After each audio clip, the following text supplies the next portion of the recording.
အားလုံးပဲမင်္ဂလာပါမျိုးတို့ရေအခုလက်ရှိရောက်ရှိနေတဲ့နေရာကတော့ဘိုးတိုင်းဒေသကြီး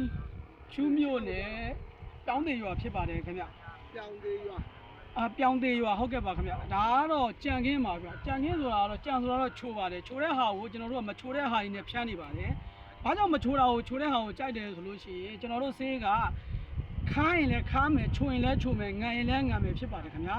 ကျွန်တော်တို့ဆေးကိုချိုးသလားငံသလားသိကျင်တယ်ဆိုရင်တော့လာပြီးတော့ရှာလေးနဲ့တို့ပြီးရက်ကြည့်ပေးပါခင်ဗျာကျွန်တော်တို့ခုဖြန်းနေရတော့ Suki B+ ကြံအတွက်ကိုကြံမခတ်အောင်လို့ကျွန်တော်တို့ကလာပြီးတော့ဖြန်းပေးနေတာဖြစ်ပါတယ်ခင်ဗျာအခုလက်ရှိဖြန်းနေတဲ့အနေအထားလေးကတော့ကျွန်တော်အခုဒီမှာဒီလောက်ပဲရှိပါတယ်ဗျာကျွန်တော်နဲ့ဟိုရင်ဝမရောက်တယောက်လေးပဲရှိပါတယ်လာပြီးတော့ကျွန်တော်ဖြန်းတဲ့နောက်တစ်ချိန်ဖြန်းတဲ့ချိန်မှာဒီကြံခင်းရဲ့အနေအထားကဘလို့ဖြစ်သွားမလဲဆိုတာကိုကျွန်တော်တို့ကိုယ်တိုင်လာပြီးတော့တဖန်ပြန်လဲပြီးတော့ကြည့်ပြီးတော့တစ်ခါပြန်ဖြန်းပေးပါမယ်ခင်ဗျာ